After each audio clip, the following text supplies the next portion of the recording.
My mother was born in Wisconsin. Her father was a Methodist circuit preacher. Preached at schoolhouses and such place. Run a store. One time he run a newspaper. He farmed some, and they moved to Iowa, raised their family there. My dad was born in Iowa on a farm. His people were always farmers. What country, what nationality were they? Mother's people were Scots and dad's people were English. Okay. How many children did they have, and what were their names? Oh, I'd have to count up. Well, now that's Mother's people.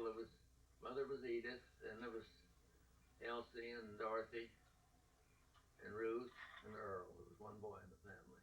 now that's from her family, right? That's her family. Okay. Dad's family. There was Sarah Ann, which was 5 years older than Dad. Then Dad was second.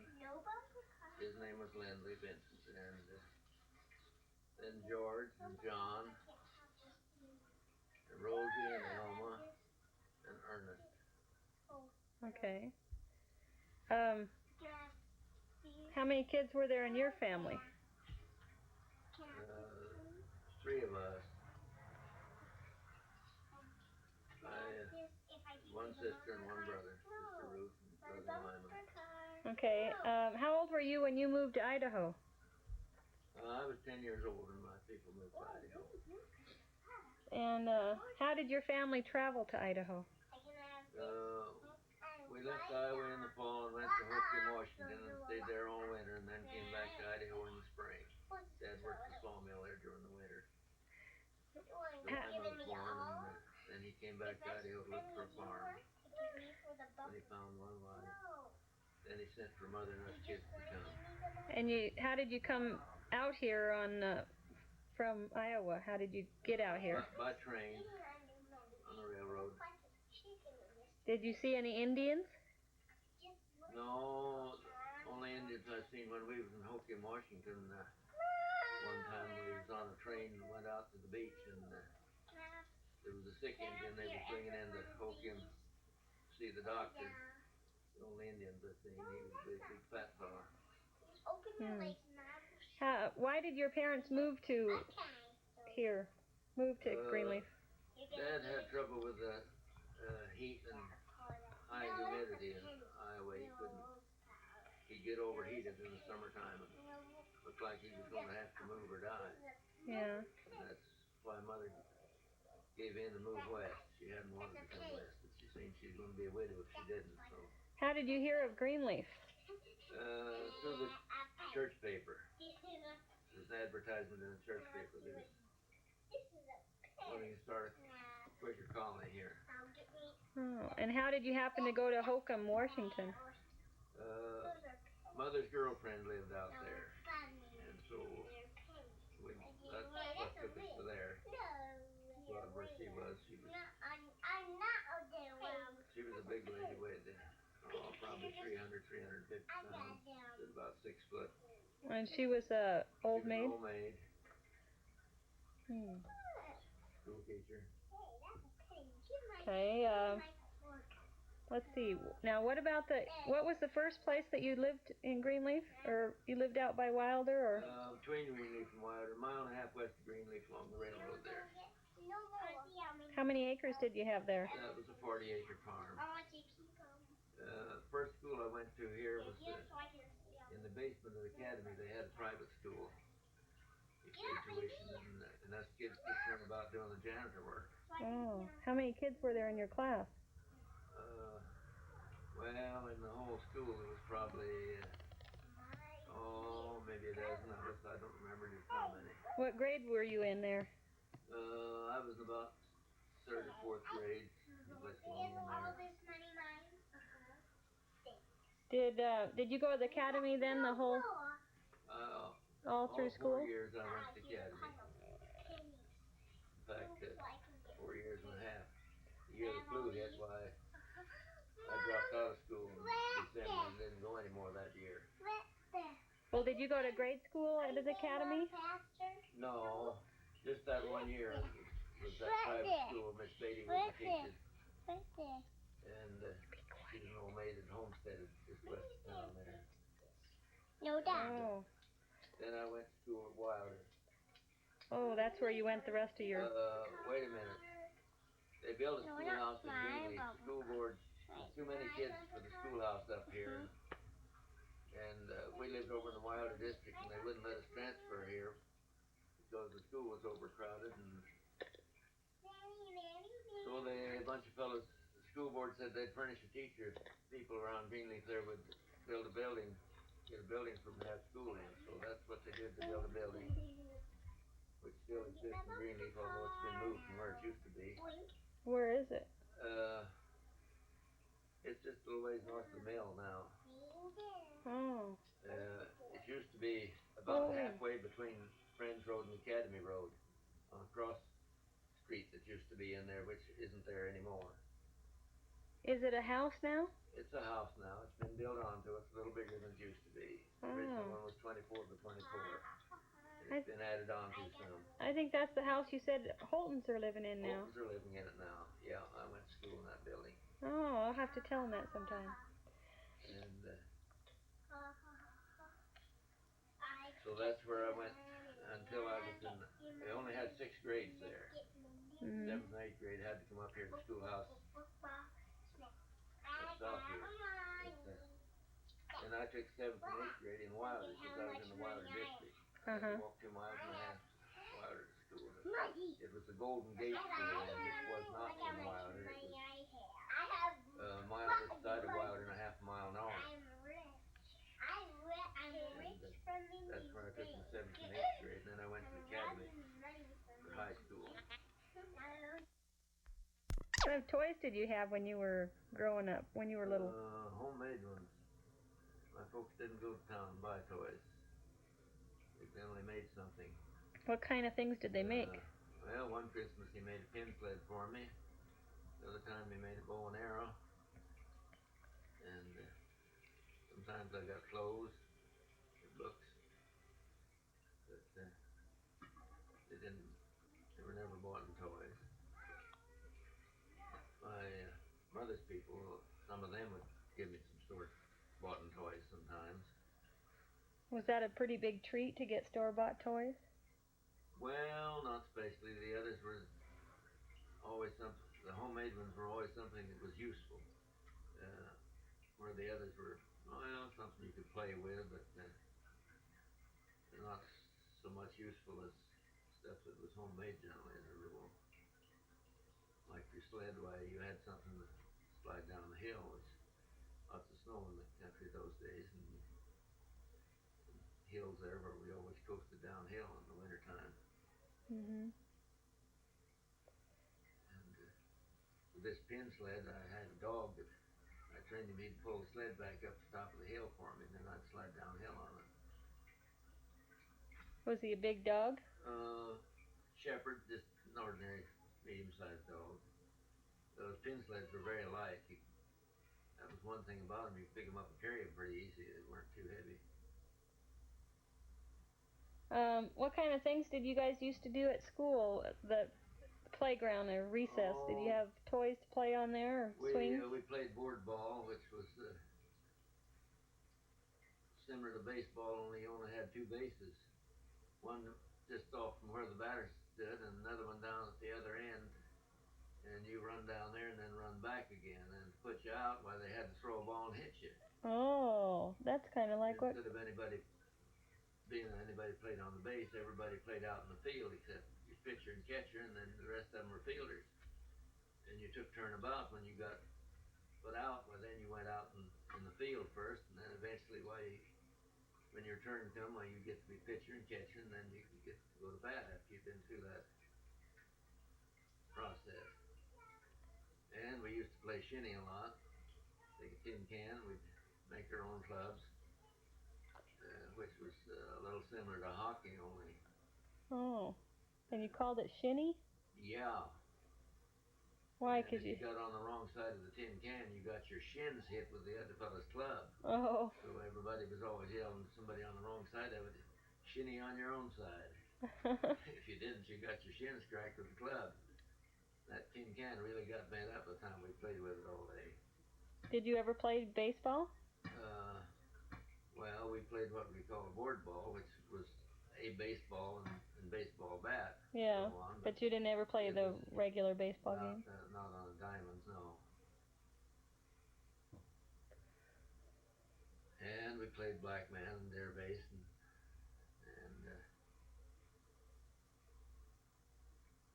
run sheep run was one of the games we used to play. What's that? Where you go and hide.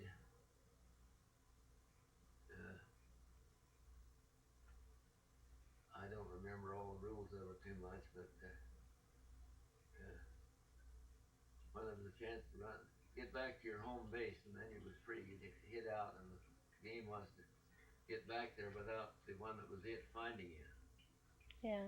And seems like there was two sides to that. I can't remember too much about it, but I remember they'd holler when there was a chance to run back in there. They'd holler, "Run, sheep, run." That meant run for the home base and get in free. When you were When I was in Iowa, up until 10 years old, then we come west. We played baseball out here, but every kid bought his own mitt. We took up a collection amongst the kids to buy a ball and a bat, and everybody bought their own equipment. We didn't depend on schools to furnish us anything. We bought our own. Do you remember how much the tuition was at Greenleaf? When I first started there, the tuition was $25 a year, 12 and a half a semester. Wow. And what about when you graduated? I don't remember. It had gone up quite a little, but not anything like it is now. Wages back in them days, I remember there was a neighbor boy that got a job for the summer at $25 a month and board. So 1 month's wages paid for his tuition. He had the other 2 months' wages to buy his clothes and books. We had to furnish our own books in them days and buy them. Oh. But he made enough money in the summer to pay his tuition, buy his clothes and books, working for a farmer. Do you remember? You can't do that nowadays. Do you remember how many teachers they had down there? 2 or 3. There was a while the school only had 2. Then they eventually got 3. I think maybe the time I got there, maybe there was 3 that year. They had one before with 2 teachers, and the seniors would teach the freshmen. Oh, really? So they got some practice teaching. Did they have a principal? Yeah, there was a principal and one other teacher. Oh, so the principal did the teaching too. Well, yeah, the principal was a teacher, just the same as anybody else.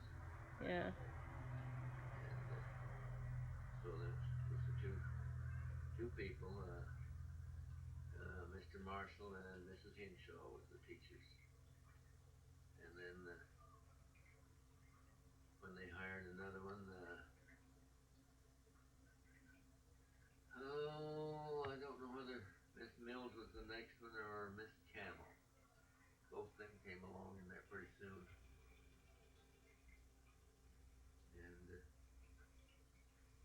And they started playing football. I was part of the first football team that the academy ever had. How many kids were there on the team? That was 11-man football, and there was 12 of us on the team. Oh, wow. So we had one substitute if somebody got hurt. Didn't you get hurt playing football? Eventually I got hurt, got the ligaments tore loose in my knee. That was when I was a senior. So what year were you? I was center and nobody else knew the signals to go ahead, and I had to go ahead and finish the game with that leg flopping back and forth because I couldn't, the knee tore loose. I couldn't run anymore. If I tried to run, I'd fall down and push my nose in the ground. Oh, no. I could walk by being careful. And I went ahead and finished the game in that condition. Well, that probably didn't do you any good, huh? Well, I don't know that it hurt me too much. May have tore another ligament or 2 loose, but they were pretty well loosened up anyhow. And And then a month later, we went to council to play.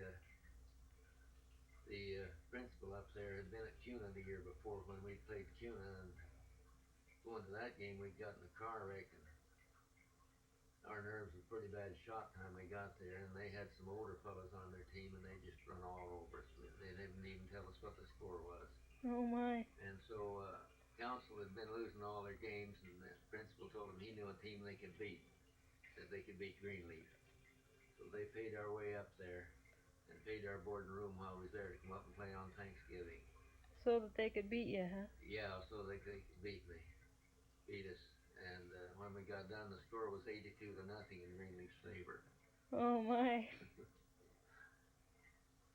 But I went up and played with that bad leg. But when the boys had a long piece of elastic about 2 inches wide and 6 foot long, and they wrapped my knee with that, so I was able to run and play. Yeah. Because it was still giving me trouble. I tried to run it without any support on it, and it would flop back. So that was my last football game as a member of the academy. I've played on the alumni team since, but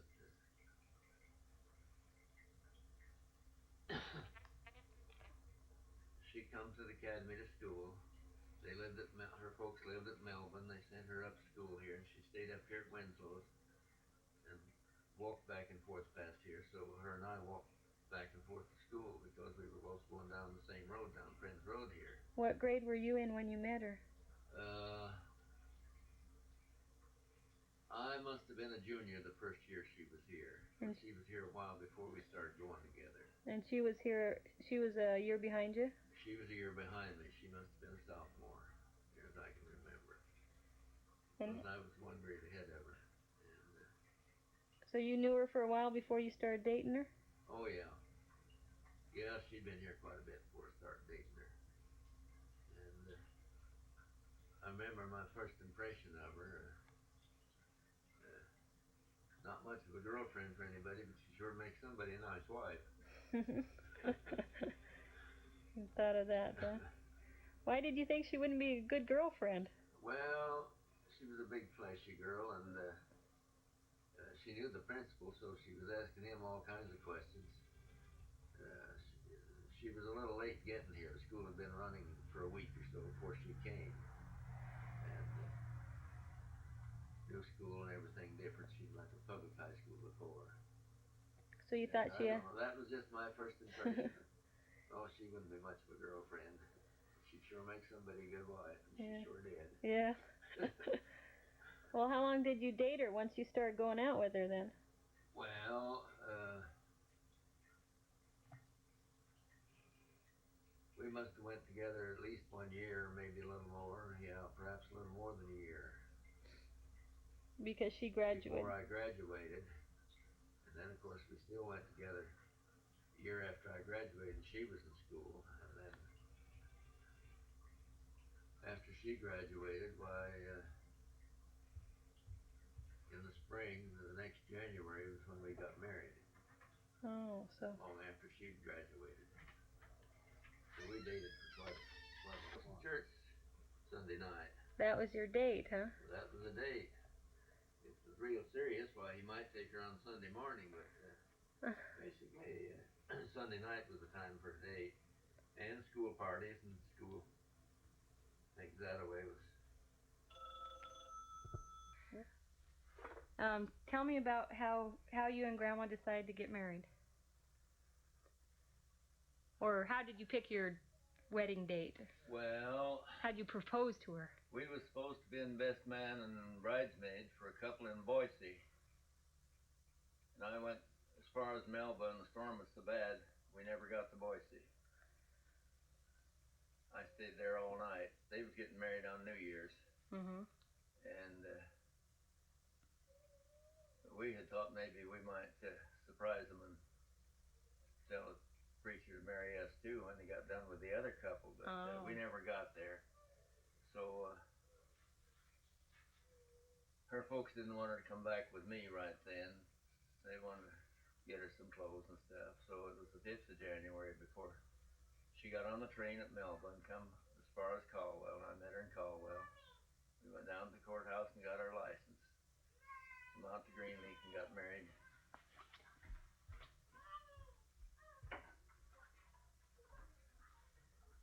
In the house across from the academy, the Elmariah Dean had been our teacher in the Bible department there, so we both went to school to her, so we wanted her to.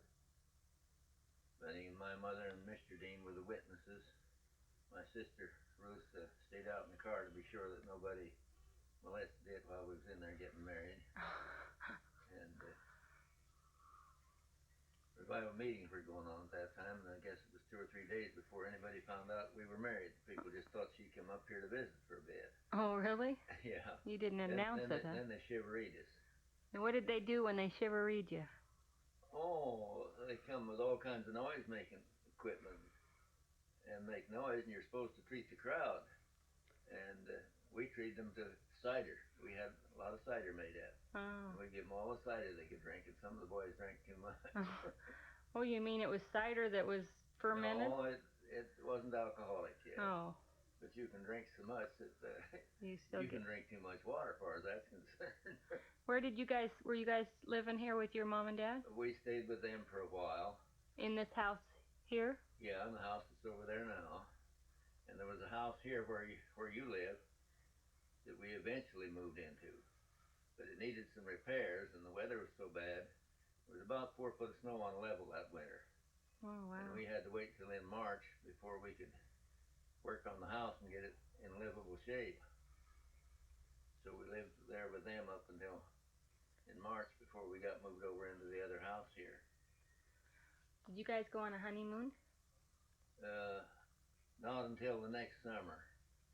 Then we went to Twin Rocks to the young people's conference out there for a honeymoon. Oh. We went with Warren and Hulda Winslow. They lived across the road from us here, and they took their car and we went out there. Model T Ford. Well, that took us 2 days on the road to get there. Wow. And we stopped at the Dalles at a park purpose for people to camp in and the like, and slept on the ground there with rocks big as your fist underneath us, which was a rough bed to sleep on. That was all you had to sleep on, huh? Well, we had some bedding with us, but then it wasn't very thick, and those rocks sure punched through. Oh. They must have, if you remember them now, huh? Yeah. And then we went on out to Twin Rocks and went to the conference out there. What were you doing for a job at the time you got married? Were you just working on the farm? I was milking cows with my dad, partnership. I got a share of the milkshake. Did your dad milk a lot of cows? Did you guys have a lot of cows? He was milking 21 head. Were you milking by hand? We had a milking machine. Or got one along about then. I guess we was still milking by hand.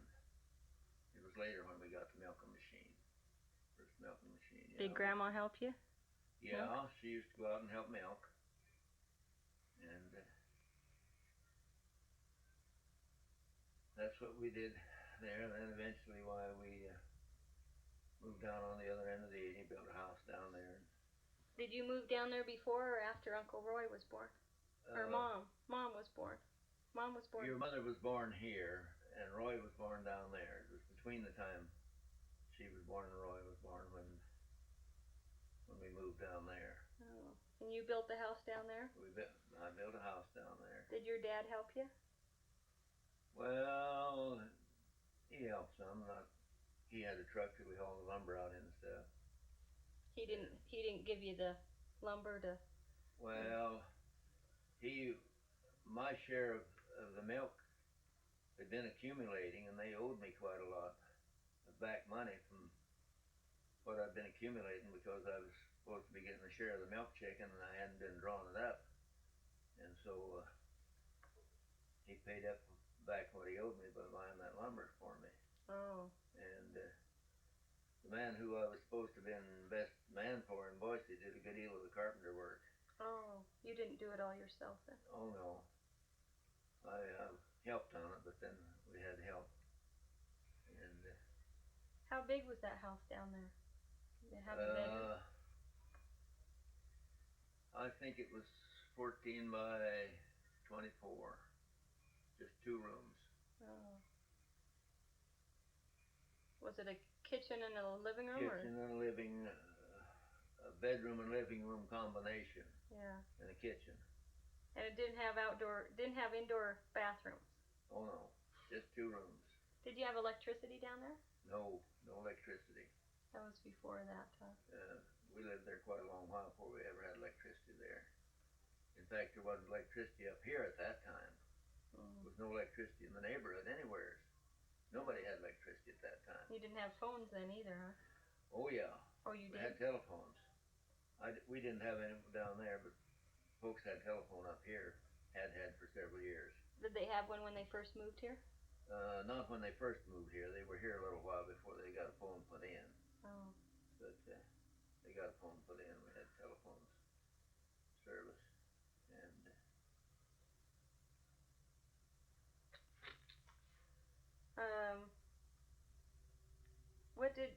when did your father get his first car? 1918. And I believe. What kind was it? What was it like? It's an Overland. Willie's Overland.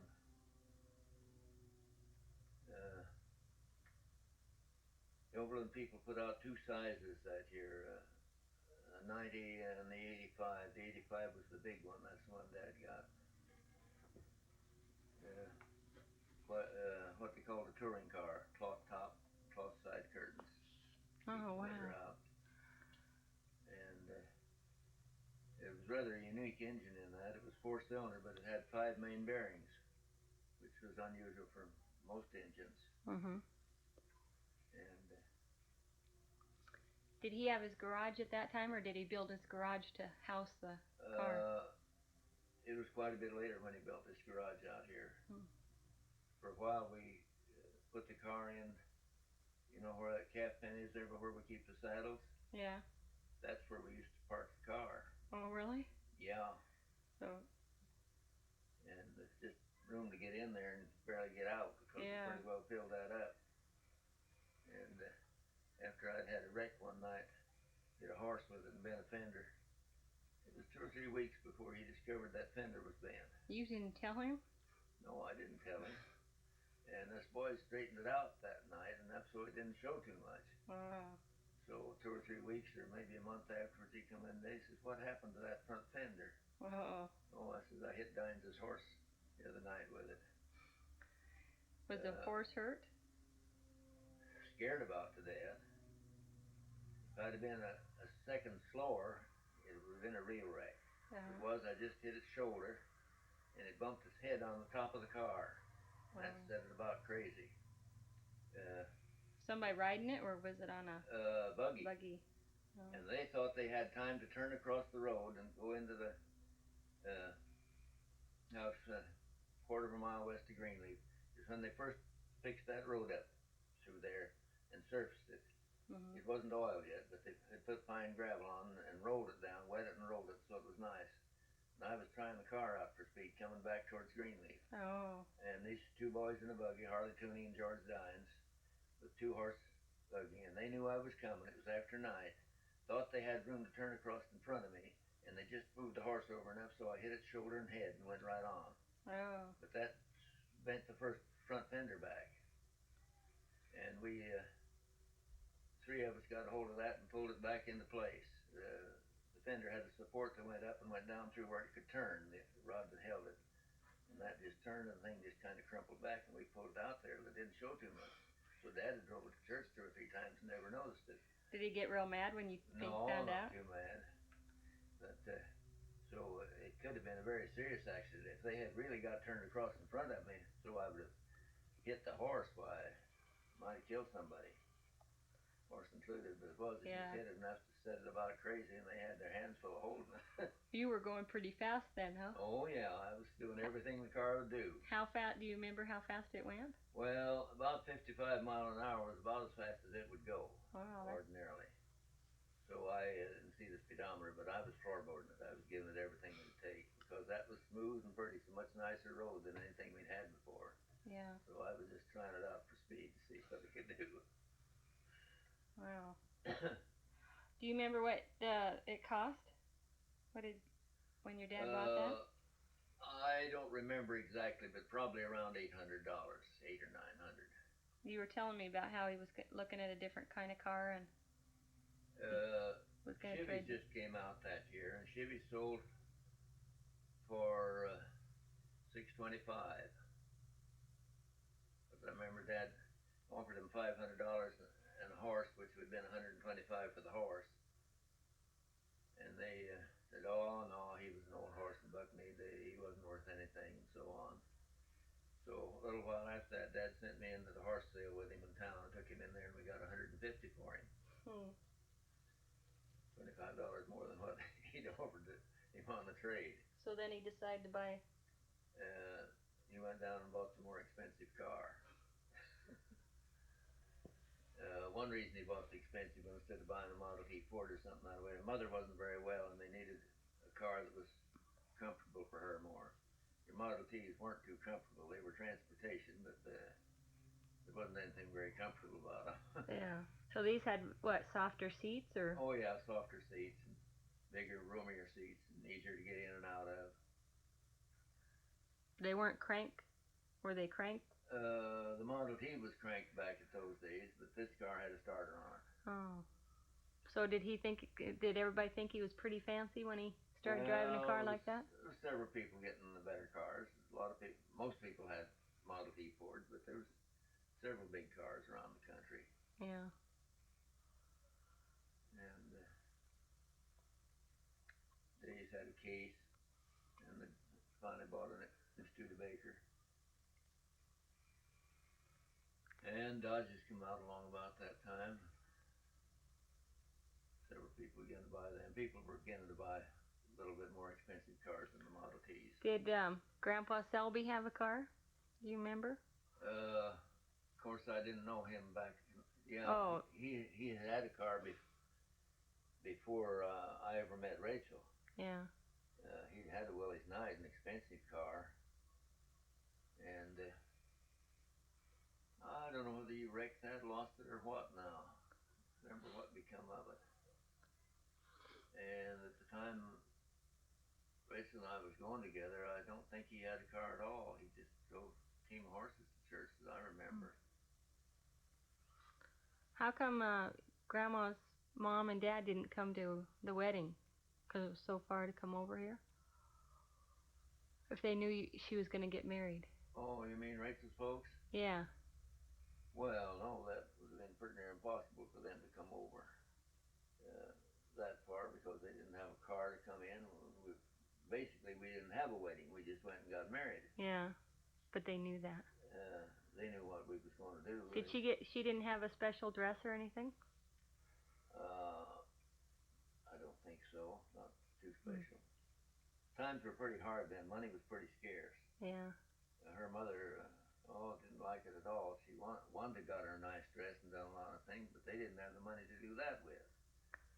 Money was just a pretty scarce thing, unless she was milking cows. We had quite a bunch of cows we was milking, so we had a little more money than most people. That was the big money making thing. That was the big money making thing right at that time was milking cows, because other stuff just wasn't paying out. Everybody was short of money. Wages was low. How did you sell your milk? How did they pick it up? Cream. We sold cream. We didn't sell milk. We sold cream. We had a cream separator and separated the milk. Then did you have to cream. Did you have to take it to town, or did it truck pick it up? Or? Yeah, we took it to town. There was some cream routes, but you took it all the way to Caldwell? At that time, I think we were taking it to Caldwell. we had there was for a while before that there'd been a fellow that bought cream, the old cheese factory here in Greenleaf. He'd come once a week and buy cream there, and we used to haul cream to Wilder when we before we moved up on this place. When we lived out towards Wilder, we used to haul cream there. Well, that run the grocery store there bought cream and shipped it to Portland. Oh wow. What did they do with so much cream? Why was cream such a big product? Because they could make it Well, into. there wasn't any market for milk, especially. Because you didn't have refrigerators. No, nobody had refrigerators in those days. Did you have an ice box? Most people didn't even have an ice box. Because you couldn't get ice. There were some people out in the Wilder had an ice house where they put up ice in the winter and they'd sell you a little ice to make some ice cream out of.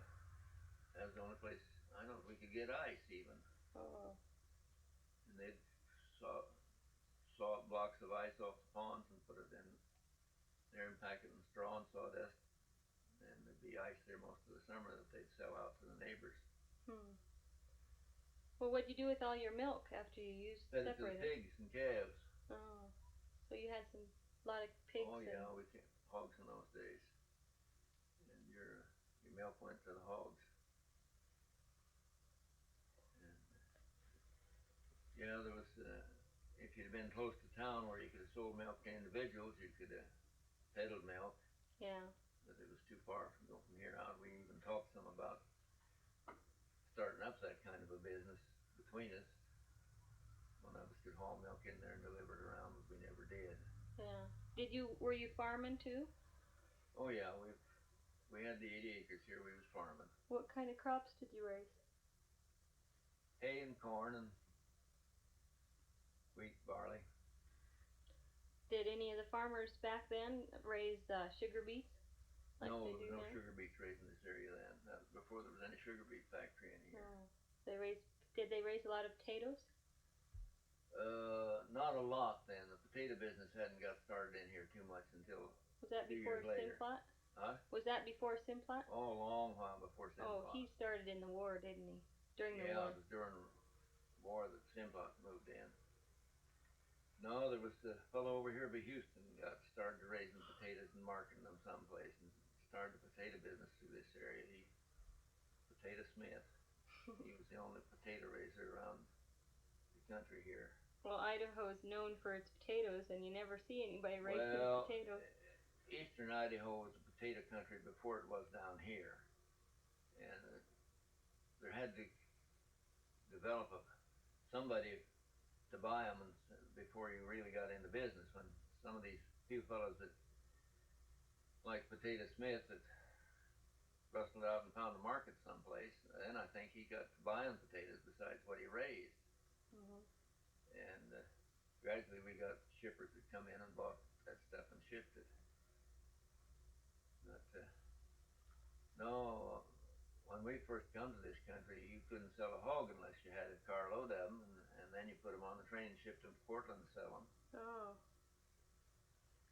Was there canals or anything like that when you first came? Oh yeah. They'd had water here for 2 years and a half before we got here. Oh, so it's still relatively Canals new. were built and there was water in them. The irrigation was beginning to go. Yeah. Most people's farms didn't have all the sagebrush off of it yet. Yeah. About 10 acres a year was about as much as a farmer could clear and level. So it took a while. So it took a while to get your farm. If you had 40 or 80 acres, the 40-acre fellows was more prosperous for a while than the others because they had the farm all in, and the fellow with 80 acres was still grubbing sagebrush on the rest of it. Yeah. And was this all clear when your dad bought this land when here? we bought this place, yeah, it was all cleared. You see, that was about 10 years later than when we first come here. Was the first place he bought cleared? Yeah, that was only a 40, and it had been all cleared. So he didn't have to do any actual clearing? No, he didn't do any clearing sagebrush. Mm. But a lot of the neighbors were still clearing sagebrush, and there was some tracts of school land and so on that had not been sold to anybody.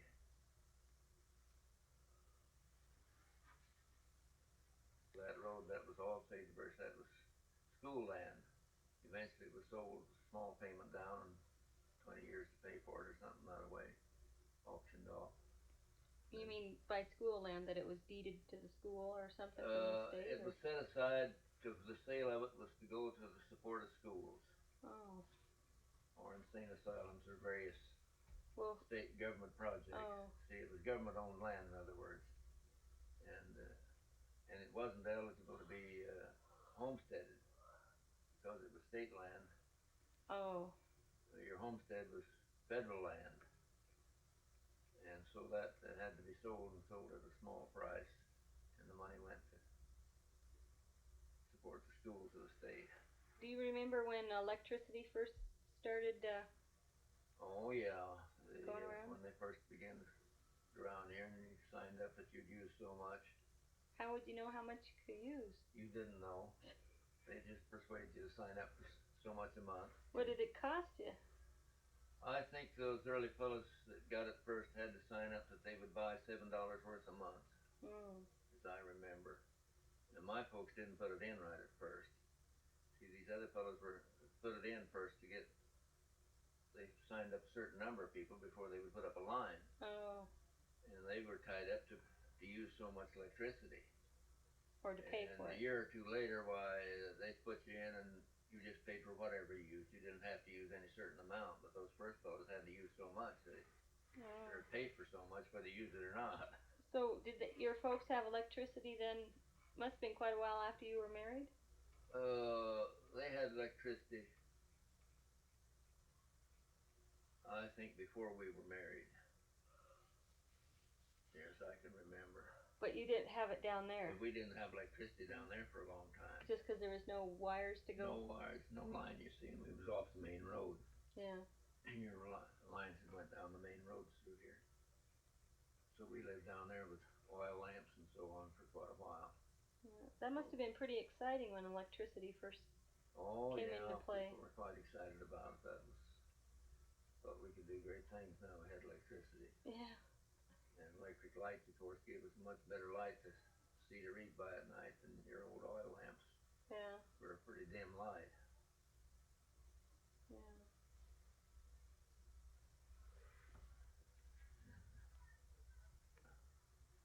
Oats and buttermilk. Oh, really? It makes different colored meat than chicken ordinarily has. And all the Swift chickens were fed the same, so their meat was all uniform. They wouldn't butcher a chicken that just come off the farm out here where he'd been eating green grass and this, that, the other, and everything. They took them in there and fed them a while to get that meat the color they wanted it. It's Swift. Before they butcher them. Swift is a Swift and Company. Oh. They used to run a creamery there in Caldwell and a chicken butchering business. They'd buy chickens for the hundreds. Well, there still is a chicken company that goes by the name of Swift. Maybe it's the same one. Probably the same company. They're a big butcher company, one of the big meat producing companies of America. Yeah.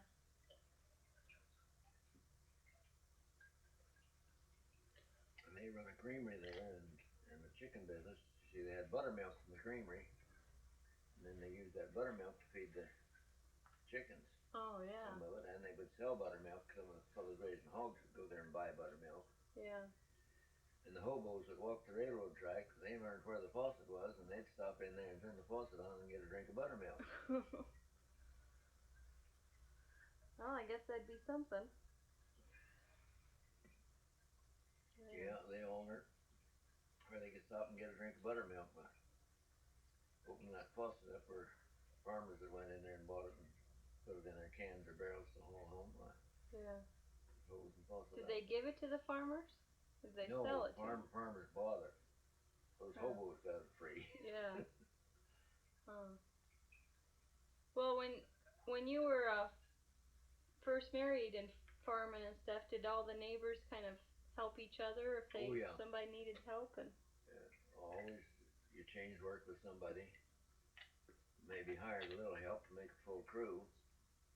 That's where I got a chance to work a lot of times. Basically, we put up our own hay without any help from outside, but we get it up and then we go help the neighbors. Maybe had bigger acreage of hay and so on we did, or wanted to hire some help. Well, now when did you start running a potato? Didn't you run a potato crew for a while? Yeah, that was, oh,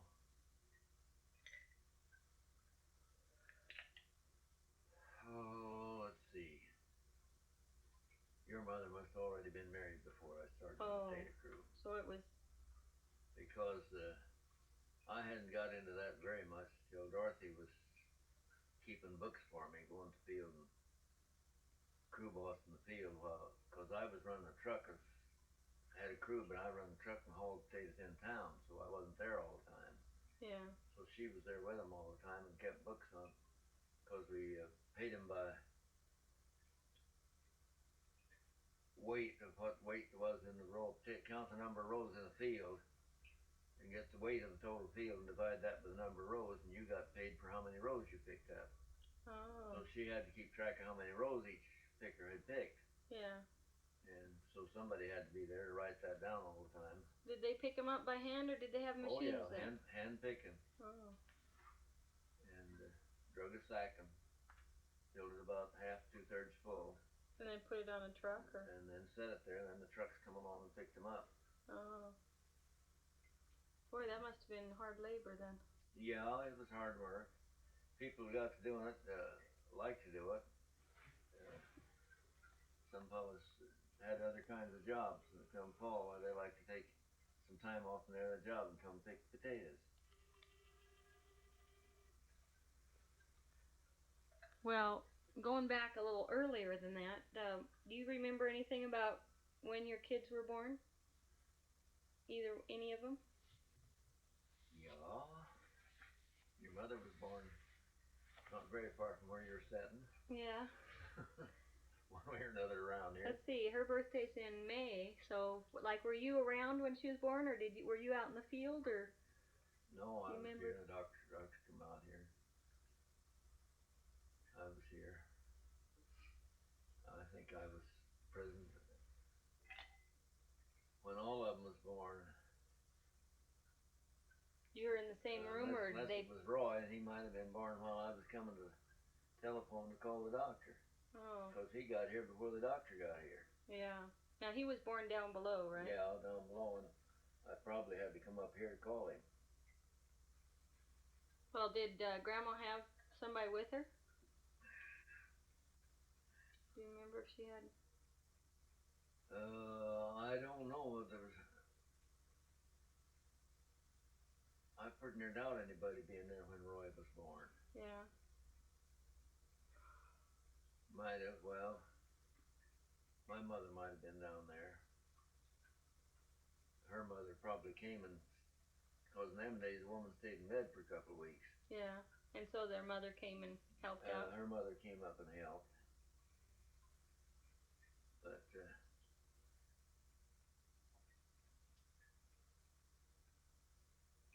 did the doctor came when my mom was born?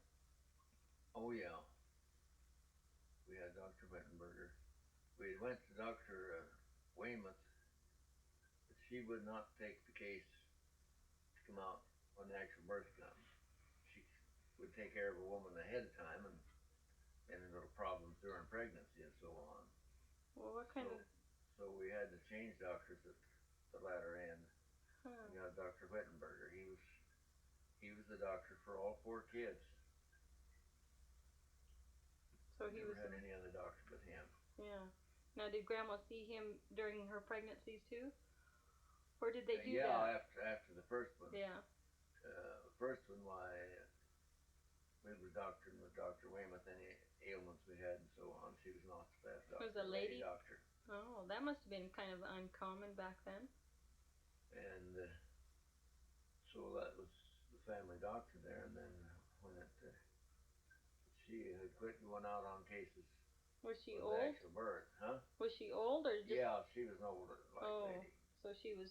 And that's the reason she had quit going into that. And Wittenberger was a young fellow just getting started, and so she turned the case over to him to finish out. Yeah. And then we had him for all the rest of them. How did you? Do you remember how you chose their names? Was there any specific? What was my mom named Well, after. she's named for her two grandmothers, Your mom's name was Edith, Edith. and Rachel's name was Frances. Rachel's mother's name was Frances? Yeah. Oh, I didn't know Your that. mother's name is Edith Frances, ain't it? Am Yeah. I right? Yeah, that's right. Yeah. That was the idea. And then Roy was named for his two granddads. He's got the middle name of both of his granddads. Oh. See, my dad's name was Lindley Vincent, and her dad's name was uh, Arthur B. Roy. Oh. That's right. Her dad was the same name as yours. And we didn't get it spelled right. Oh, really? It's pronounced right, but it's spelled with only one capital, and I think his was spelled with two capitals. Oh. Capital L-E, capital R-O-Y. Now, who's that? Who's spelled that way? Dad Selby's was spelled that way. Oh, and we just spelled capital L-R-O-Y. Oh. L-E-R-O-Y. Yeah.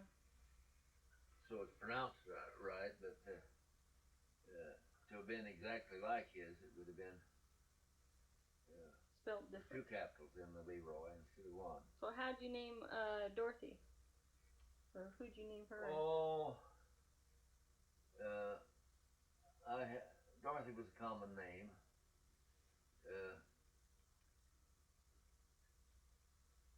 Rachel's older brother married a Dorothy. I had a cousin Dorothy, and I had an aunt Dorothy. So you just like the name? So Dorothy was, was quite a common name. What's her middle name? Ruth, I think. That's after your sister. See. Yeah, she's Dorothy Ruth. Then what was Rosa? How'd you name Rosa? Well, I had an Aunt Rosa that I thought quite a lot of. I guess probably is the reason we called her Rosie. What's Rosa's middle name? I should put you on the spot. I don't know. It might be Irene. Who did you know that was named Irene? I had a cousin Irene. Oh. But she's about my age. Last I knew, she's still alive. When Lyman and I went back east, we went to see her in Des Moines, Iowa. She lived there then. Yeah. But my cousins on that side of the house, I never write to. Go back east sometimes when we hunt them up once in a while. Good for a lot. Don't we pass on some experience? Well, yes, you pass on a lot of experience, but that's not all you're good for. You've done a lot too.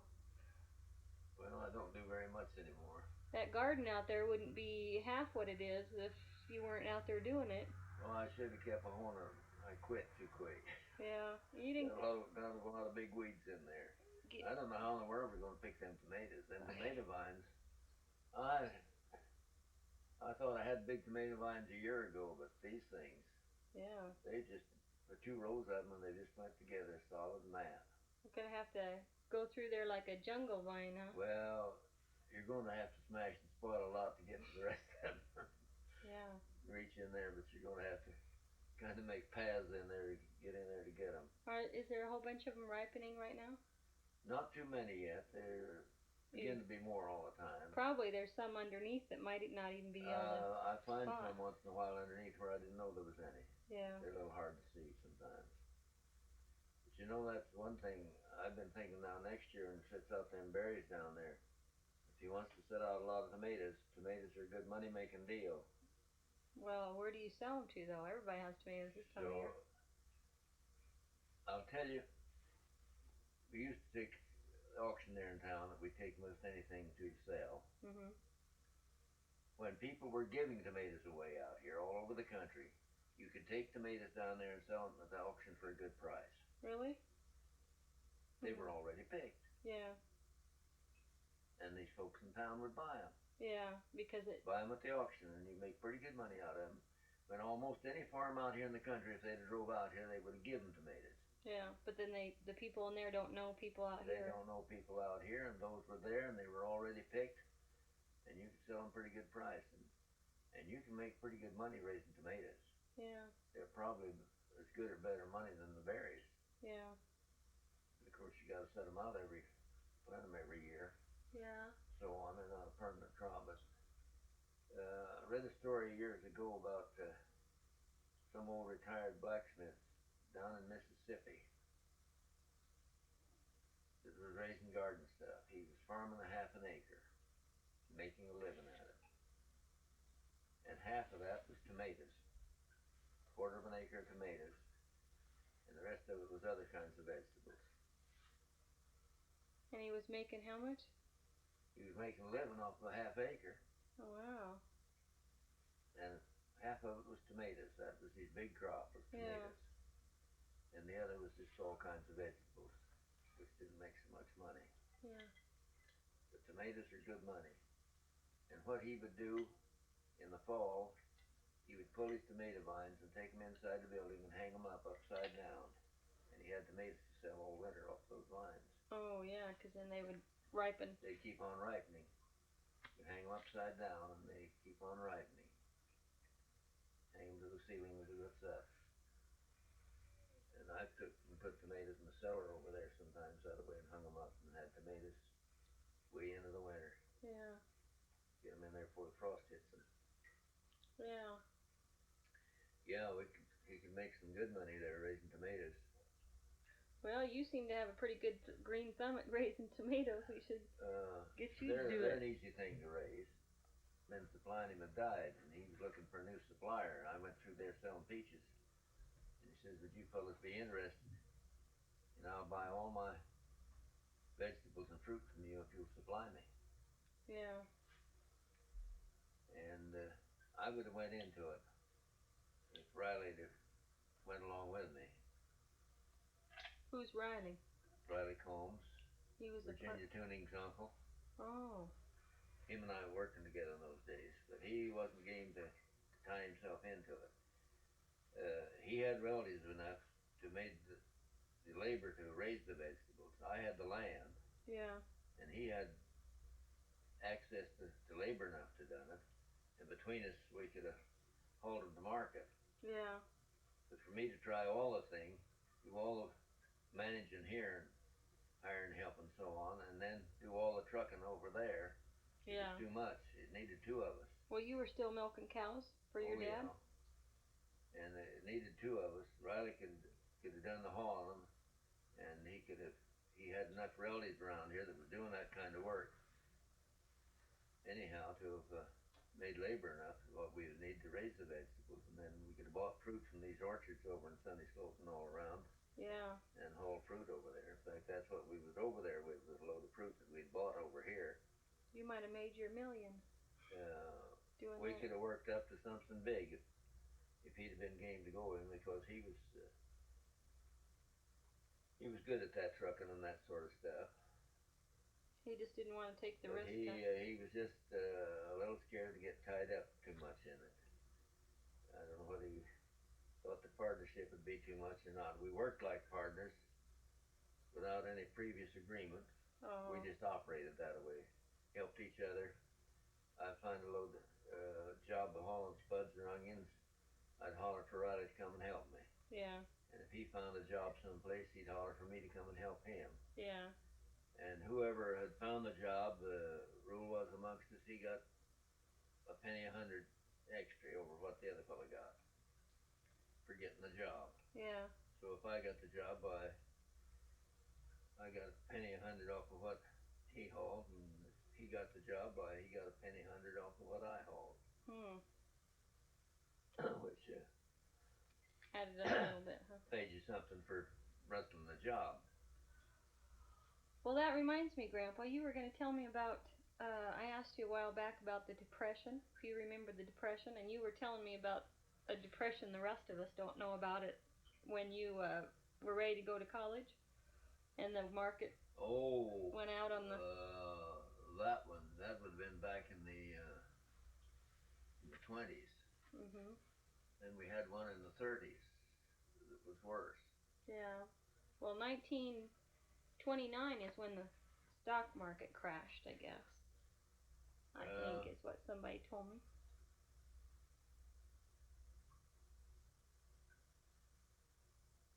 Let's see. Well, times But you told me when you were getting ready to See, go to college. we got married in what, 25, didn't we? I don't know. I graduated high school in the spring of 23, and she graduated in the spring of 24, and then we got married the following January. So it was just in January 25. Yeah. Times were pretty hard then, but that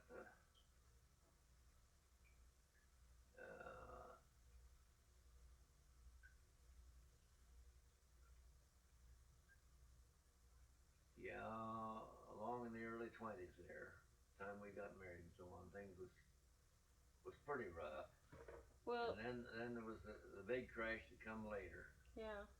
Must have been the last in the 20s or early 30s, someplace in there.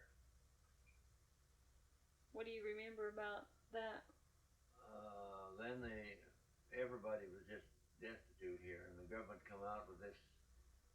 They'd pay us for doing work, public work of some sort, building roads or something that way. Did you ever do anything like that? Yeah, I worked over here in the gravel pit and shoveled gravel all day. We didn't get, the pay was fairly small, but it was something. There's so many fellows around here wanted, but nobody got on steady except Bill Bates. He had so many kids, he talked them into letting him work every day. The rest of us only worked 2 or 3 days a week, and somebody else worked in our place the rest of the time because there was more of us that wanted to work than there was money allotted to hire. Do you remember how much they paid you? I don't remember what the wage was we got, but each area was only allotted so much money, so they could only hire so many people. So, and there was twice that many people wanted to work here, so we just worked half time. Yeah, so everybody could. So everybody could get some, you see. And I went to work, I didn't even have a shirt to wear. Oh, really? I had one of these blue denim jackets, and that's what I wore, with no shirt under it. Just wasn't any material. Times was hard. Yeah. All we could do was buy groceries. Well, that must have been when you must have had 2 kids at least then, huh? Mom Probably, and Leroy. Probably. Probably it was after Roy was born. Because I lived down on the other end there, and he was born pretty quick after we moved down there. So yeah, I had 2 kids to feed.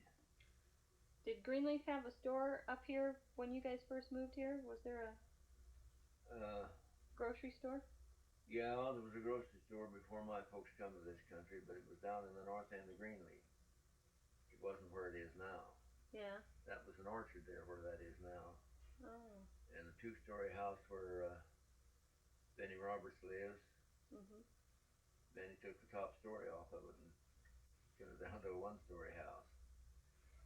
And the orchard was where the store is now. That whole corner there was orchard that belonged to the folks who lived in the big house. Huh. And the store was down Academy Street, not clear to the end of it, but down there quite a ways. I don't know whether I could really spot the exact spot it was.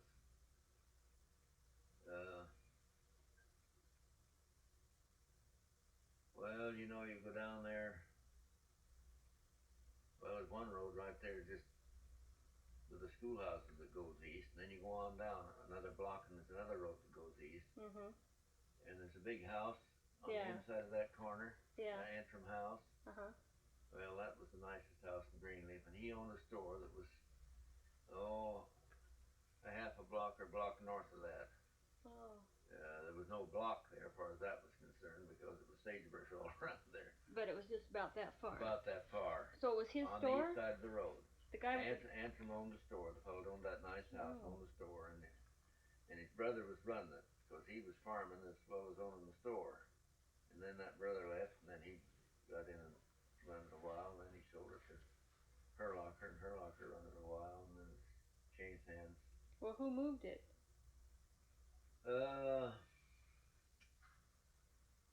I can't think who owned that when they moved it. They moved it just to be a more convenient location, or? Yeah, well, you see the road changed. In the early day, your main travel was along the railroad and down through there. Oh, so If the you other come side from of Jordan town. Valley, you went to Wilder and come up that road along the railroad track, and on down the hill there, and that was a more central place off down there. So you didn't have the main where the main highway Where is the now. main highway is now was, it sand was so deep out west here you couldn't hardly get through with a team and a loaded wagon. So it was a better road a half mile farther north. So that's where all the main travel come. There didn't much travel go on this other road. Of course, the other road, it didn't hit Wilder, did it? Yes, it did too. Yeah. That road that goes along the railroad track goes right into Wilder. Yeah. Yeah. Of course, Wilder was just starting up about that time. Originally, there was the town of Golden Gate, which is a half mile east of where Wilder is now. Oh. And then somebody, somewhere or other, got a hold of that 40 acres. It was donated as a town site and started the town there. And so the store moved, the Golden Gate store moved to Wilder and ceased to be on the other corner of Oh. the next crossroads this side of Wilder. Is where the town of Golden Gate, and the schoolhouse was a half mile north there, and that was the Golden Gate School. Oh, and then it wasn't the Wilder School, it was the Golden Gate School. Well, how'd they change it to Wilder? Who named it Wilder? Some guy come along here, he was a railroad man, and he was also a newspaper man, as near as I can figure out. I've heard both stories, so I think probably it was the same man. Yeah. He was in the newspaper business as well as somewhat of a railroad official. And his name was Wilder, and he told him he would give him a column in his paper if they'd made the town after him. And they did. So that's the way it got to be Wilder. He won. They'd name the town after him. He'd give him a write-up in his magazine. Well, that big house, the Antrim house now, is that the oldest house in Greenleaf, or is that just? Yeah, that's practically the oldest house in Greenleaf. It was there, and going down that first road, just right there by the academy, going east. There's a big house on the north side of the road down there about a block. Yeah. That was there. Now that's the one where you and Grandma got married? No. Oh. The house we got married in is right across the street from the academy. Oh, you're talking about the other house farther down. It's a two-story house. It sits right in there someplace amongst those houses just opposite the academy building. Yeah. It's painted blue right now. It's not opposite the gymnasium, but academy proper up there, yeah. Where the old academy was, which is where your dining room and so on part of the academy is. Yeah. And it was right across from that, about a two-story house there. That house was built in the north end of Greenleaf and moved up there. Yeah. The lumberyard used to be down by the railroad, and the lumberman built that house and lived in it down there, and then somebody bought it and moved it up where it is now, and that's where we got married, in that house. But the Antrim house then was just built where it's at, and yeah, it's never been moved or anything. And it's always been. It right was there. Was Antrim one of the first guys that came here, or just? Yeah, he was one of the early settlers here. Oh. I got to look at that house the other day because I know the lady that lives there now. She has a kid at the preschool. Oh yeah. She showed me around, and it's a neat house. Neat house, hardwood floors, I think, and so on. It's a better grade of house than most. I think she's got a. I think most of the floors are covered up in the basement. Probably, but now even a hardwood floor would have got a good deal of wear if they didn't put linoleums or carpets or something on it. Yeah. But it was. It's a big house. One of the better houses in the country, and one of the bigger houses. Yeah.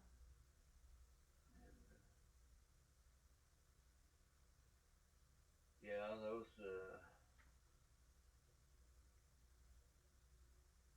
the house where Benny Roberts lives, is about all the houses that was in the town side at that time. Everybody else lived out on the farm? Well, now over on Friends Road there was a house. You know where Hardingers lived? Yeah. Just south of them is a house, an old house. That was there, or that is part of it was there. Half of it. The other half was built half mile west of here, and then moved to Greenleaf and attached onto the other half of it. Oh, really? Yeah. Huh. So half of that house was where Parashos lived, and then up where in there about where Holton's lived, Mhm. there was an old maid that homesteaded 80 acres, 40 of it there, and the 40 that lays across the highway south. She Mhm. had an 80-acre homestead. She was an old maid, and her house was about where Holton's lived. Yeah. And she was the school teacher and taught that private grade school in the basement of the academy Oh. that I went to. Now it was in the basement of the academy, but it wasn't part of the Basement academy. of the old academy. But was it the academy grade school or? Academy had nothing to do with it. The parents of the kids that went there. Paid the. I don't know whether they paid the academy some rent for it or whether the academy just donated the privilege of using it or what. The old academy building. Yeah. Had a basement. The basement was half of it above ground and half in ground. So there were small windows just at ground level to let the light into it. Mhm. And down in there is where we had school. The academy was just a high school The then. academy was just a 4-year high school, and it was a 2-story building on top of that basement altogether. You had 3 stories, the basement and 2 stories above. Mhm. And your classrooms were an office was on the first floor up there, which was up about 6 feet off the ground. And then there was a study room, one big room up top, and that was your study hall. Hmm. Where you studied, and you went down to these classrooms to recite. Yeah. Down the stairs. So we had a lot of running up and down stairs. Yeah. Well, when you're young, that doesn't bother you too much. Huh? I got thrown downstairs one night. Oh, really? A fellow picked me up and throwed me on the top of the Was stairs. he mad at you? Yeah. What was he mad at He you? happened to be the principal of the school. Oh. But I grabbed him and he went with me. He didn't aim to. What was he mad at you for? What did you do? Oh, we was playing tricks on something that was going on upstairs. A bunch of us. We was a mischievous bunch of kids. And we was pulling something on him there. I don't know whether we was holding the door and wouldn't let somebody out or what we was doing. And we he was caught doing you. Something we shouldn't have been done. And he come out and he grabbed me and just picked me up and threw me. Wow. And you hung on, huh? But I grabbed him and we both went down the stairs in a pile together. Oh, wow. I bet that didn't make him any happier. Oh, I don't know if he was especially mad. He's more or less just as mischievous as I was when it came in. He went from all the schools around town. Yeah. The rest of it, why, the one teacher taught. But we got a promotion every half year over there. Oh, yeah. So half the year she'd be teaching the last half of the 4th grade and the first half of the 5th grade. Oh. And that'd be the last half of the year. For the first half of the year she'd have anyhow. Yeah. Part of the year why it was 4th and 5th grade in the same room. Part of the year why it would have been the first half of the 4th grade and the last half of the 4th grade. Why did they do that? Well, Did probably they just for the same reason they do what they do over here. made it more easier, or less. huh? Only we promote this in half years instead of full years. I don't know why they did that part of it, but Yeah. your extra teachers coming in, your art teacher and your music teacher, and seemed like did we have another one that come by that was traveled around over town? Yeah, they could be more specialized then. Oh yeah, they were specialized. And Well, now back then teachers didn't even have to go to college to learn how to teach or anything, did they? They just or did they? You had what they call normal school that teachers went to, which was a special school for teaching teachers. Oh, so they did have to have some. They had to have that besides their high school education. You supposed to went through high school, and at least you had to go to normal school, which was a school to teach teachers how to teach. Yeah. They probably didn't have to go. I don't know how much education you had to have to go there, whether could have went there with what we called a grade school, 8th grade education or not, or whether you'd have had to went on some more before you went to normal school. Yeah. I don't know, just where they broke it down back in those days. Yeah. Because we didn't have grades in your school. You just went as fast as you could in the reading or as fast as you could in math, and if you was poor in something, why you drug a wee behind in it. Yeah. But you could still make progress in the other subjects. Yeah. Well, that's a good method too. It's yeah, it was better than the way now where you freeze you into a grade and you got to keep up in everything or. Well, they do in some schools have special reading groups and special Yeah. certain groups that a big enough school like West Canyon. Greenleaf doesn't have Yeah. that, but probably. But so. Yeah, they've changed their systems. And Washington had a good system. I liked it out there. There's much better schools than what we had in Idaho. Yeah.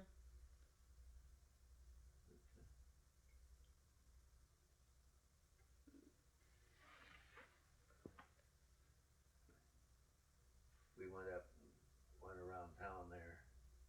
And the old schoolhouse, I think, is about the only building I recognize in town anymore. In Hokum? Yeah. The house where we lived in was gone. And up over the hill there where there was a lot of ferns and stuff growing, why there was houses all over there. The sawmill where Dad worked was gone. Highway went right through where the old mill had been. Was it a very big town when you lived there? Or was it like Greenleaf? Oh, it was bigger than Greenleaf. Probably as big as Caldwell, maybe. I don't know. It's fair sized town. But the old schoolhouse was still there? They had more than one school in it. It's a big enough town that had more than one school in it. Oh. And when we went up to Truman's golden wedding, we got there a little late for church, and so Wendell just took us on over to Hokum, and we rode around over town. The sawmills were all gone but one. There was 5 or 6 sawmills in town when we lived there. Was that the first time you've been back since? First time I'd been back since you were in 3rd or 4th grade? I was 10 years old. Oh. And but the old schoolhouse was still there. Was it being used? I think it was still being used. It was the only building that I was able to recognize. Everything else around there had changed. The old bridge that turned when to let the ships through wasn't used anymore. Yeah. It was just sitting open. So well, it must have been right on the coast then, huh? Was it right on the coast? On Gray's Harbor. We was in about 20 miles from the ocean. Oh. But the ocean ships came in there to load lumber. So to bring vegetables up from California and take lumber back. Yeah. And no, ships didn't come up the river anymore. That bridge was across the river, but no longer were they keeping the river dredged out, because the bridge we went across that day didn't turn. Yeah. And it was farther down the river than the old bridge that turned. Yeah. So that old bridge was of no use anymore. When you guys first moved there, did you go to the ocean? We went out once on a boat. Oh, you went all the way out on the boat? Oh, yeah. They had freight for the whaling station, which was down the coast away. We went out on the ocean, went down along the coast away to the whaling station. What's the whaling station? Where they butcher whales. Oh, I didn't know they had such a thing. Oh, yeah, and boy, it smelled. I bet. Scoured clean, but you could smell them whales. Yeah. Did it make you seasick? No, I didn't get seasick on that trip. Oh. That boat had these big paddle wheels behind. You've seen pictures of them with big paddle wheels. The boat we went out there on was one of those boats with one of those enormous paddle wheels behind. Did your whole family go? I mean, well, it would have been just you and... Mother and I went anyhow. I don't know whether Dad was along or not. I don't remember. And this friend of hers, Mary Arnold, must have went along with us, because she was the one that showed us around such stuff. We went out to the beach one other time on the train from Hokum. That's where we seen some Indians. There was a bunch of Indians coming into the doctor. The Indians lived out there along the coast. They lived on the beach. And we must have went to the beach. I don't know what else we went out that direction for. Yeah. Well, I would think the beach would and the ocean would be a pretty fascinating place for anybody that came from as far inland as Iowa. There was lighthouses were still in use in those days. There was a lighthouse out with a bar. Yeah. What the bar is where you it's the division between the ocean and the bay. Yeah. And quite often it's rocky and maybe only a narrow place that the ship dare go through, or else they might get wrecked on the rocks. Yeah. So they call it the bar. And right out offshore from that was where the lighthouse was. So ships at sea would know where the bay was and where to go inland. Now, what did they use for light? Did they have electricity or did they use great big candles? I don't know. Did you ever get to Probably go in oil one? lights. Did I ever what? Get to go in one? No, I didn't get to go in it, but yeah, there was one out there. I don't remember too much about it, whether we could see it from where we lived or not now, but there was a lighthouse out there. We should go back there and see if it's still there. Some of them they still have them. A lot of those lighthouses are being preserved as antiques. Yeah, they don't use them, but they're not used anymore. But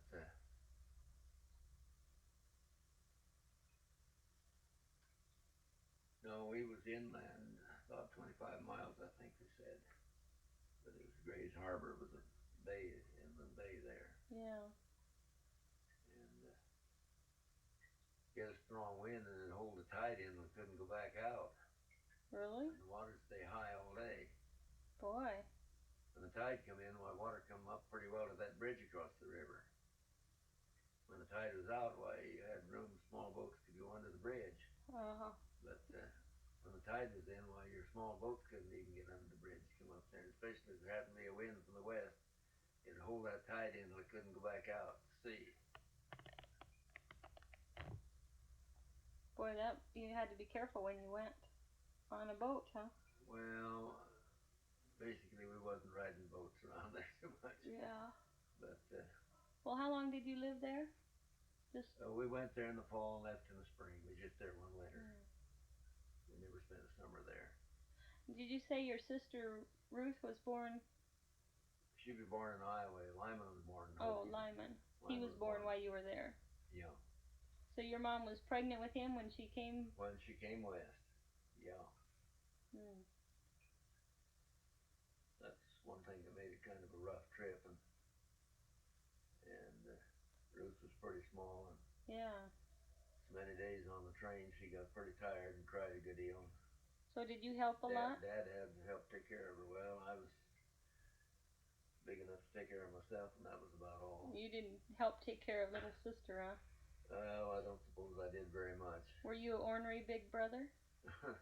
Oh no, I was a good big You brother. weren't like Arthur is to Mindy, huh?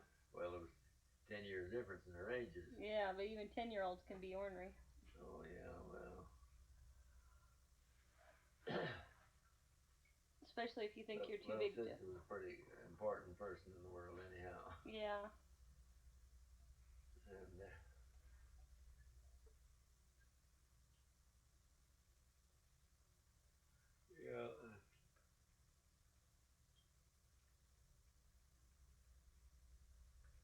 Much better school system over there.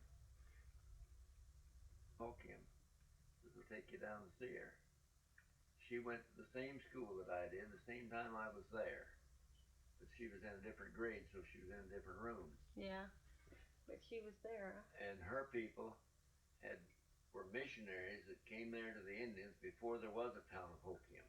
Oh, wow. And they had homesteaded. So they had at one time owned the land where the town sat. And she lived in what was known as the castle.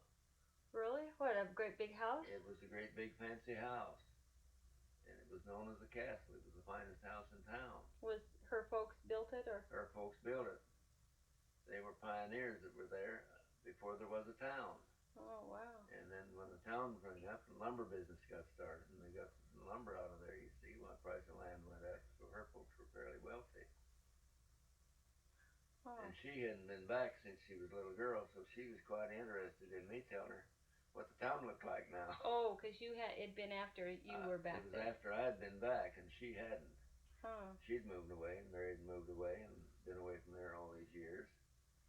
But I had just recently been back there Yeah. before I talked to her. Was she younger or older or about the same?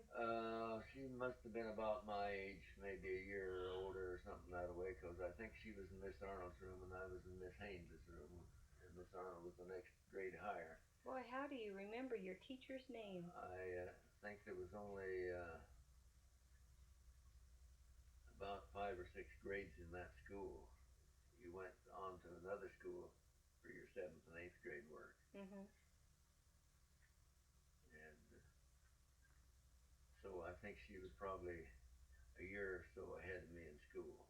So Year and a half. you didn't know her, but she was I there didn't at the know same her at the time, no. But when we talked together and knew what years and so I was there and what grades we was in and who the teachers was and so on. Yeah. Yeah, she knew Miss Arnold, which was Ma's buddy, and Miss Haynes was my teacher. Yeah. I don't remember the teacher. The principal was a man principal there. The rest of the teachers were women. And I don't remember the names of the rest of them, only those two. Well, I don't even remember the name of my second or third or fourth grade teacher. I remember my first grade teacher and my 5th and 6th grade teacher, but My teachers when I was in Iowa was, yeah, Benny Wallace, Jenny Myers.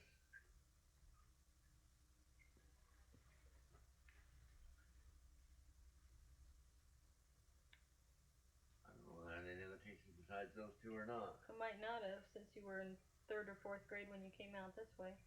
Yeah.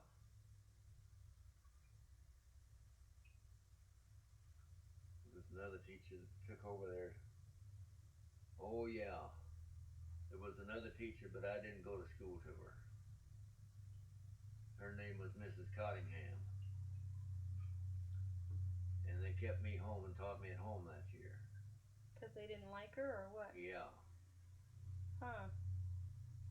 Dad was on the school board, and the other two members of the school board was relatives of hers, and they hired her right over Dad's head. Oh. Instead of hiring who Dad wanted. So.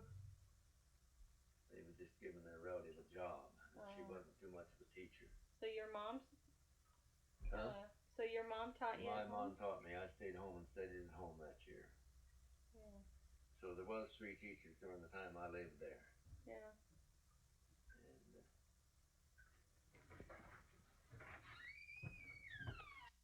All right. Well, what school did your kids go to when they started going to school? they went to Wilder first for a little while. They ride the bus? No, wait a minute. My kids didn't. That's where my brother and sister went to school. Oh. Out to Wilder. No, my kids went to school at school up here that was on the corner up here where Saco owns a farm now. Oh, they did. Was that a public school? There was a public school there. What was that called? Greenleaf School.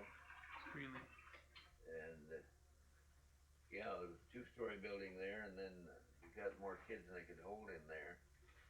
That was the reason they built another schoolhouse down to Greenleaf that I went to school in. And then they had built another room there that the 1st and 2nd grade went in, so they made a 3-room school out of it. It was a 2-story building with 2 rooms there, one big room downstairs and one upstairs, and then they built this other building which made 3 rooms for the 8th grades. And that's where my kids started going to school. What did they do after they got out of school then? And if you only could go to the 8th grade, and then what? If you wanted You went to high school someplace else. You went to the academy, or you went to Wilder, or you went wherever you wanted to. Oh. In fact, you could go. Them days you could go any place. We had one kid that went here at the academy a while, and then he went down Twin Falls School a while. He had a sister lived up there, and he went up there. Went there a while at high school. What did it cost to go to the academy? Do you remember? At the time I started, or or just before, the tuition was $25 a year, 12 and a half a semester. Oh my goodness. You bought your own books and everything that way extra above that. They didn't furnish you any books at all. You bought your own. Quite often you could buy second-hand ones from somebody that had them last year. Teachers would kind of put an appraisal on them, well, how good shape they was in. Hmm. That made cheaper books than buying brand new ones all the time. Well, did your kids go to the academy then? My kids all went through the academy. Rachel and I both graduated from the academy, and my kids all graduated from the academy. Did they have a grade? They had a grade school and a high school. No, there was a grade school in the basement of the academy that I went to that had no connection with the academy. Only it was in the same building, but administrative wise, there was no connection. Were they public teachers then? No, that was a private school. We paid tuition. There was no school board. There was just a teacher. I suppose there was somebody that had a little authority maybe about it one way or another, but basically it was the parents of the kids that went there that had to say about things. The teacher lived over there about where Holton's do now.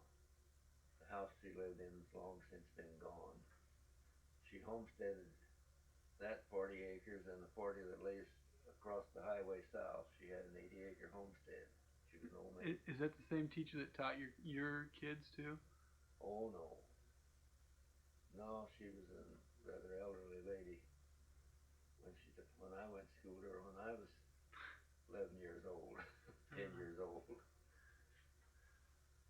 She was an old maid, and that was probably the last school she ever taught. And one day her barn got a fire, and us kids went over and helped control the fire and the like. They used to let us go outside to study, and Clifford Williams and I was outside studying, and we seen the barn burn. We went in and told them, and so she dismissed school and everybody went over there. See, the fire didn't spread too far, burnt the barn up and burned the septic up. They have a fire department back then? Oh no. How did they put it out?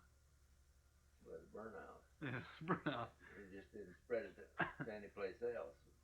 Was the main thing, and salvage what we could around there to keep things from burning. Were there wells and stuff then hooked up to pressure tanks? No such thing as pressure tanks, and very few wells. Most people got their water out of the cistern that they filled from the ditch. Huh. Or you carried well water from the neighbors that happened to have a well. Because a lot of people didn't even have a well. When did you get your well here? Oh, there was a well on this place when Dad bought it, but there was a pump stuck in it so you couldn't get any water out of it. So we had to carry water from Tish's in a bucket. Huh. That's the way we got water and got it over here. We walked over there and got a 3-gallon bucket and brought a bucket full back. That was you drinking water and washing water? That was the drinking water, yeah. Or you washed, well, we had the cisterns that you filled out of the ditch, which was wash water and so on and everything.